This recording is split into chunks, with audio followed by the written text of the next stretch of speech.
Hello everyone, welcome to our YouTube channel CCA Academy. In previous video, we have discussed about second phylum of animal kingdom, that is Coelentata, and Coelentata is also called as Cnidaria.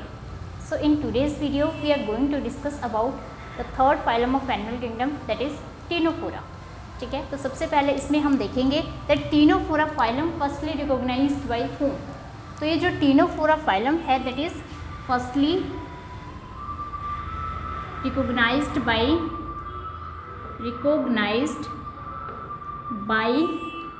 E.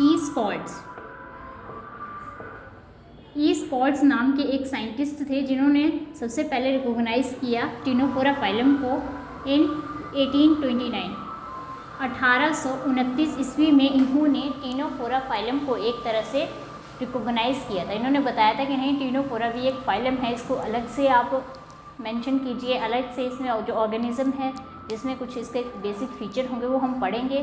तो उस basis पे उन्होंने एक अलग phylum recognise कर दिया। ठीक है, तो सबसे पहले हम देखें कि ये जो टीनोफोरा है ये किन वर्ड्स के कॉम्बिनेशन से बना है। तो नोट करेंगे that Ctenophora is made up of combination of two words, that is cteno and phora. तो cteno means comb and phora means bearer. तो Ctenophora includes the organisms having comb, मतलब एक तरह से कॉम्ब बियरर ऑर्गेनिज्म है जिनकी body में क्या है, कॉम्ब लाइक स्ट्रक्चर हमें देखने को मिलेगी। ठीक है, तो ये आपने ध्यान रखना है। And ctenophora is also called as sea walnut. Ctenophora को क्या बोला गया है, सी वॉलनट। अब टीनोफोरा को सी वॉलनट क्यों बोला गया, तो टीनोफोरा को सी वॉलनट इसलिए बोला गया because of their Oval body, कि जो टीनोफोरा में ऐसे ऑर्गेनिज्म आएंगे जिनकी बॉडी कैसी होगी, ओवल शेप्ड। हमने देखा है जो हम अखरोट खाते हैं, वॉलनट खाते हैं, उसकी बॉडी कैसी होती है, ओवल होती है। तो उसी तरह उसी से इसका थोड़ा कंपेयर करके नाम रख दिया सी वॉलनट। ठीक है, ये अपने ध्यान रखना है। और ctenophora is also called as comb jellies. Ctenophora को और क्या बोला जाता है, कॉम्ब जेलीज। अब देखो सी वॉलनट बोला था तो फिर कॉम्ब जेलीज क्यों बोला गया इसको, और एक तो आ गया कि सी वॉलनट भी बोला गया टीनोफोरा को, but second is comb jellies. तो कॉम्ब जेलीज के पीछे भी रीज़न है दैट इनकी जो बॉडी है, लिखेंगे that body bear 8 external rows of comb plates. कि जो टीनोफोर्स की जो बॉडी है वो 8 external rows of comb plates bear करती है। जैसे कॉम्ब हमने देखे हैं, कंघी हम करते हैं, उसमें इस तरह से होती हैं लाइंस जैसी, तो उसी तरह जो टीनोफोरा है इनकी बॉडी भी क्या बियर करते हैं, 8 external rows of comb plates. किस तरह से, जैसे मान लीजिए ये कोई टीनोफोरा है, इसकी बॉडी पे है 1 2 3 4 5 6 7 8, इस तरह से होती है इनकी बॉडी थोड़ी सी देखने को, मतलब इनकी बॉडी पे हमें कॉम्ब लाइक स्ट्रक्चर देखने को मिलती है। और 8 होती हैं, वो 8 इन नंबर, 8 से ज़्यादा भी नहीं होंगी, 8 से कम भी नहीं होंगी। ठीक है, तो अपने ध्यान रखना है। और अगर थोड़े से इनकी बेसिक फीचर की बात की जाए कि लेवल ऑफ ऑर्गेनाइजेशन क्या है, तो जो टीनोफोरा है इसमें पाया जाता है tissue level of organisation, tissue level of organisation. ठीक है, और अगर सिलोम की बात की जाए तो दीज आर असिलोमेट ऑर्गेनिज्म। इनकी बॉडी में कोई भी आपको कैविटी देखने को नहीं मिलेगी। और अगर जर्म लेयर की बात की जाए तो these are diploblastic. Diploblastic means इनकी बॉडी पे 2 जर्म लेयर होती है, एक्टोडर्म और एंडोडर्म। ठीक है, ये अपने ध्यान रखना है। और सिमेट्री की बात की जाए तो these organisms having radial symmetry. Radial symmetry देखने को मिलेगी। रेडियल मीन्स बॉडी को कहीं से भी काट लीजिए इक्वल हाफ में डिवाइड हो जाएगी। ठीक है, तो अपने ध्यान रखना है। वैसे मैं इनके बारे में आपको एक्सप्लेन कर चुकी हूँ, जो हमारा फर्स्ट लेक्चर था एनिमल किंगडम का, जिसमें इंट्रोडक्शन पार्ट किया था, उसमें आप देख सकते हो। ठीक है, तो अगर थोड़े से और बेसिक फीचर की बात की जाए कि हैबिट या हैबिटेट क्या है इनका, तो ये जो टीनोफोरा ऑर्गेनिज्म है इसमें जो ऑर्गेनिज्म आएंगे these are basically found in marine water. मतलब ये कैसे हैं, these are exclusively marine. Marine मतलब समुद्र वाले पानी में मिलेंगे, ओशंस वगैरह में मिलेंगे, हमें फ्रेश वाटर में देखने को नहीं मिलेंगे। ये आपने ध्यान रखना है, मोस्ट इंपॉर्टेंट है। क्योंकि जो हमने 2 फाइलम पीछे डिस्कस कर लिए हैं उनमें हमने देखा था कुछ वेराइटीज़ इनकी मेराइन वाटर में थी, कुछ फ्रेश वाटर में थी। पर जो टीनोफोरा है ये सिर्फ और सिर्फ हमें मेराइन पानी में ही देखने को मिलेंगे, ये फ्रेश वाटर में बिल्कुल भी देखने को नहीं मिलेंगे। तो ये आपने इनके बारे में बेसिक फीचर ध्यान रखना है। और अगर इनके बारे में और बात की जाए तो जो टीनोफोरा है इनमें डाइजेशन कैसा होता है, तो डाइजेशन इनमें रहेगा intracellular as well as extracellular, intracellular and extracellular digestion occur in case of ctenophora. तो इंट्रासेलुलर डाइजेशन का मीनिंग ऐसा हुआ कि जो डाइजेशन होगा वो फूड वैक्यूल्स के इनसाइड होगा, ठीक है। But extra cellular means food vacuoles के बाहर, बॉडी के थोड़ा बाहर भी हो सकता है। जैसे ह्यूमन बीइंग का एग्जांपल ले, हम फूड खाते हैं तो टीथ की हेल्प से उसको क्रश करते हैं, चबाते हैं ना, टीथ उसको कट करने में एक तरह से हेल्प करते हैं, तो वहाँ पे भी तो डाइजेशन हो रहा है एक तरह से फूड का। तो that is not a chemical digestion, वो हो रहा है physical digestion that will occur outside the body.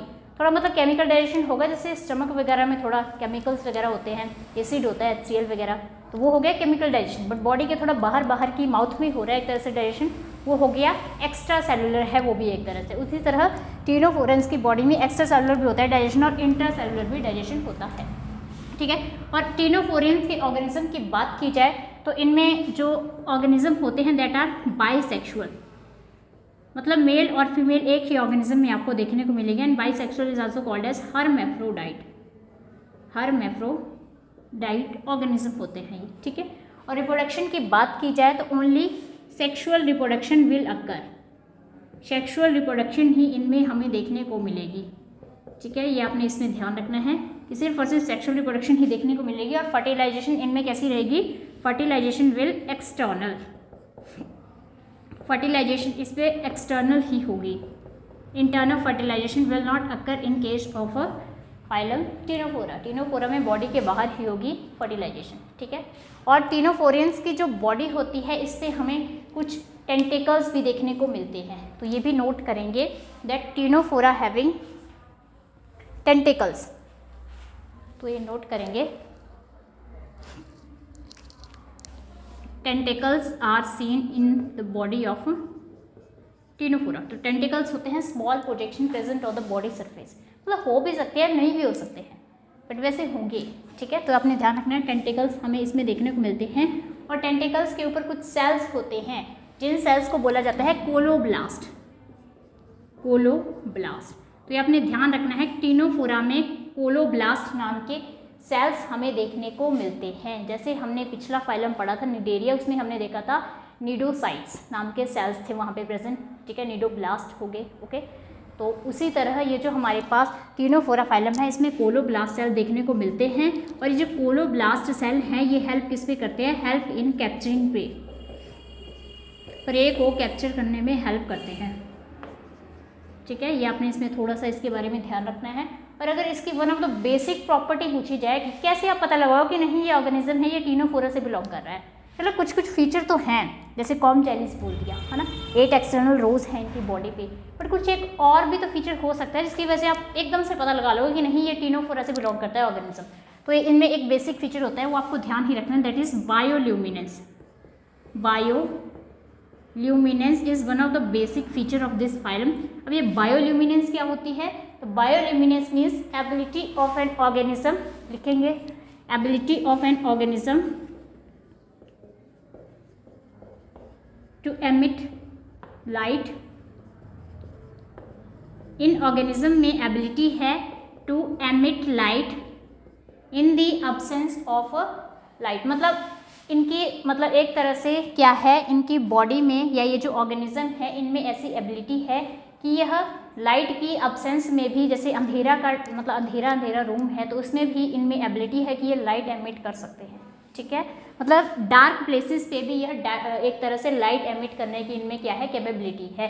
तो बायोल्यूमिनेंस का मतलब ही होता है ability to emit light, light emit करने की एबिलिटी है किसने, टीनोफोरा के organism. This is the one of the basic feature of this phylum, ठीक है, ये आपने ध्यान रखना है।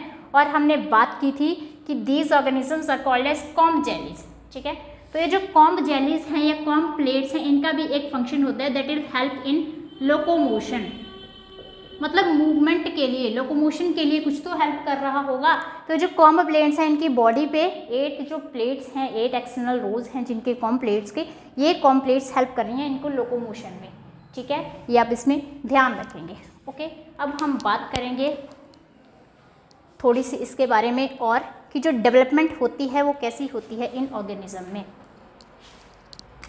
तो जो डेवलपमेंट रहेगी, development in Ctenophora is indirect, direct development हमें इसमें देखने को नहीं मिलेगी।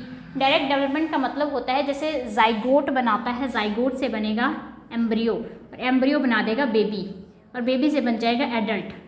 बट ये जो टीनोफोरा है इनमें ऐसा नहीं होगा, इनमें होगी इनडायरेक्ट डेवलपमेंट। इनडायरेक्ट डेवलपमेंट कैसे, जैसे जाइगोट है, जाइगोट ने बनाया एम्ब्रियो, बट एम्ब्रियो के बाद लार्वल स्टेज आएगी एक, मतलब एक लार्वा फॉर्म होगा, तब जाके बेबी बनेगा बाद में, ठीक है। तो लार्वा जो इनमें प्रेजेंट होता है दैट इज सीडिपिड लार्वा, ये भी आपने ध्यान रखना है। Cydippid larva is present in case of Ctenophora, मतलब इनडायरेक्ट डेवलपमेंट है। कैसे, जाइगोट ने बनाया एम्ब्रियो, एम्ब्रियो के बाद एक लार्वा स्टेज आई, और जो लार्वा था दैट इज सीडिपिड लार्वा, उसके बाद बनेगा बेबी ऑर्गेनिज्म, फिर बेबी जब बड़ा हो जाएगा that it will form adult organism, तो ये एडल्ट बन जाएगा, ठीक है। तो आपने ध्यान रखना है कि टीनोफोरा में इनडायरेक्ट डेवलपमेंट होती है, ठीक है। अब आते हैं इसके एग्जाम्पल्स के ऊपर कि क्या है इसमें एग्जाम्पल, कौन कौन से ऑर्गेनिजम्स हैं जो बिलोंग करते हैं टीनोफोरा से। तो इसका हमें ट्रिक की कोई ज़्यादा ज़रूरत नहीं पड़ेगी, जो टीनोफोरा है यहीं से ही एग्जाम्पल्स बन जाएंगे। तो एग्जाम्पल्स के लिए ट्रिक की यहाँ पे नो नीड, यहीं से ही आपको पता चल जाएगा। तो टीनो से याद रखेंगे टीनोप्लाना, टीनोप्लाना रहेगा एक एग्जाम्पल। फोरा से याद रखेंगे प्लूरोब्रैकिया, ठीक है। तो ये 2 एग्जाम्पल हैं जो बिलोंग करते हैं टीनोफोरा फाइलम से, ठीक है। So this is all about Ctenophora. In next video we will discuss about next phylum of animal kingdom that is Platyhelminthes. So thanks for watching the video.